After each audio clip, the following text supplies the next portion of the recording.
देने वाले हैं या नहीं। और यदि हमसे आप पूछोगे कि एनसीईआरटी क्या बोल रहा है आपको, यदि कोई भी एस्पिरेंट है, चाहे आप कोई भी कंपटीशन की तैयारी कर रहे हो, चाहे रेलवे की कर रहे हो, कोई रेलवे की कोई भी एग्जाम, एसएससी की कोई भी एग्जाम, या यूपीएससी या पीसीएस या Bihar police, Delhi police, UP police, किसी भी तरह के एग्जाम की तैयारी कर रहे हो, तो एनसीईआरटी बोल रहा है कि हम किसके लिए हेल्पफुल है और किसके लिए हेल्पफुल नहीं है, ये एनसीईआरटी खुद ही बता रहा है आपको।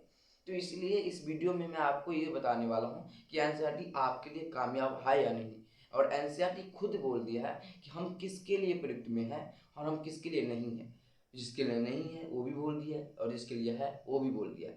क्योंकि आपको ये पूरी चीज़ पता होनी चाहिए कि ये जो जितने भी कंपटीशन एग्जाम होते हैं, चाहे रेलवे के एग्जाम हो, ग्रुप डी से लेकर बड़ी बड़ी एग्जाम तक, आरपीएफ, कमिश्नर, आईजी, जितने भी होते हैं, उसके बाद एसएससी का एग्जाम, एसएससी सीजीएल हो, एसएससी सीएचएसएल हो, एसएससी एमटीएस हो, एसएससी सीपीओ हो, या रेलवे बिहार पुलिस हो, या दिल्ली पुलिस हो, यूपी पुलिस हो, इस तरह से कितना भी एग्जाम हो, जितना भी एग्जाम हो, सब पर आपको मार्क्स लेने होंगे और मार्क्स लाएंगे तो ही आपका सिलेक्शन होगा, नहीं तो नहीं होने वाला है। और जबकि एनसीईआरटी खुद बोल दिया है कि हम आपको मार्क्स नहीं दिला सकते।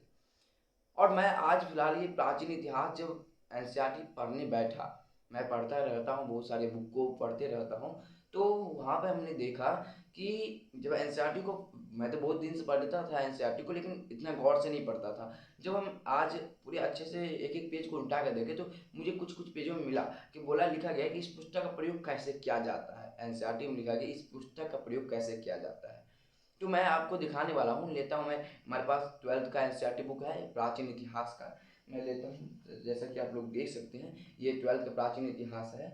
और यहाँ पर आपको देखने को मिलेगा, सबसे पहला पेज जब उल्टाएंगे तो यहाँ पर मिलेगा भारतीय इतिहास के कुछ विषय के बाद, फिर दूसरा मिलेगा आमुख, जो तीसरा पेज में उल्टाएंगे तो वहाँ मिलेगा अध्ययन का केंद्र बिंदु निश्चित करना, चौथा उल्टाएंगे तो पाठ्य पुस्तक निर्माण समिति मिलेगा, छठा उल्टाएंगे तो यहाँ से पूरे आपका दे रखा है कि सब्जेक्ट वाइज विषय वस्तु सूची, विषय सूची दे रखा है।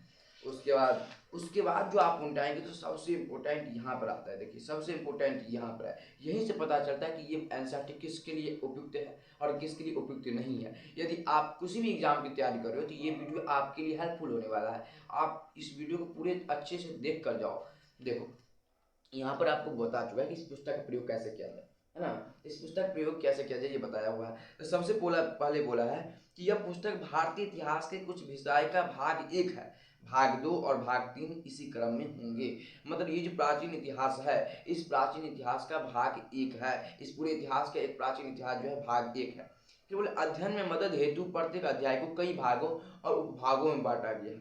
सरल पाठन के लिए इन भागों और उपभागों की संख्याएं दी गई है। सरल पाठकों के लिए, यानी कि आपको जो अध्ययन करने में सुविधा हो उसके लिए इन्होंने बहुत सारे अध्यायों में बांटा हुआ है और इस अध्याय का टॉपिक वाइज किया हुआ है। उसके बाद इसके अलावा कुछ सामग्री 3 तरह के बॉक्सों के अंतर्गत दी गई है। पहला है संक्षिप्त अर्थ में, दूसरा अतिरिक्त जानकारी और तीसरा है विस्तृत परिभाषाएं। उसको मैं बता दूं, ये साफ साफ कह रहा है आपको कि यह सामग्री परीक्षा में मूल्यांकन हेतु नहीं है। मतलब ये जो तीनों बॉक्स है आपके पास, ये परीक्षा में आपका मूल्यांकन नहीं करेगा, मार्क नहीं लाएगा, मतलब परीक्षा में नहीं पूछा जाएगा। यह केवल समझने की प्रक्रिया पुख्ता बनाने और उसकी मदद के लिए है। यह आपको समझने की प्रक्रिया, मतलब समझने में कोशिश कर रहा है और किसी चीज में कोशिश नहीं करना है। फिर बोला है प्रत्येक अध्याय के अंत में काल रेखाएं दी गई है, ये परीक्षा में मूल्यांकन हेतु नहीं है। प्रत्येक अध्याय मतलब जो एक लेसन खत्म होगा उसके लास्ट पेज में आपको देखने को मिलेगा उसका समय काल रेखाएं, जो कि आपके मार्क्स में के लिए नहीं है। यह पाठ की सामग्री की पृष्ठभूमि की जानकारी के लिए है। प्रत्येक अध्याय में चित्र, रेखा चित्र, मानचित्र एवं स्रोत दिए गए हैं। चित्रों के अंतर्गत बहुत सारे औजार, मृदभांडों, मुहरों, सिक्कों, आभूषणों का भी विवरण दिया हुआ है। प्रत्येक अध्याय में मानचित्र भी दिए गए हैं। तो ये सब का सब आपको पढ़ने से यह स्पष्ट होता है कि ये जो एनसीईआरटी बुक है, इस एनसीईआरटी बुक को उस तरह से पढ़ाया जाए ताकि आपका जो एग्जाम है उसी एग्जाम के पैटर्न पे हो, आपका और कोई पैटर्न न चल जाए, ये आपको जानकारी रख कर पढ़ना होगा यहाँ पे। तो आज की वीडियो में आपको मैं ये बताना चाह रहा हूँ कि यदि आप एनसीईआरटी पढ़ रहे हो तो एनसीईआरटी को देखो, जो एनसीईआरटी कहना क्या चाह रहा है। पहले एक बार पढ़ना स्टार्ट मत करो, क्योंकि आप पहले देखोगे एनसीईआरटी कहना क्या चाहता है, इसके बाद ही आप पढ़ पाओगे, नहीं तो नहीं पढ़ पाओगे। सबसे पहले देखो कि एनसीईआरटी कहना क्या चाहता है।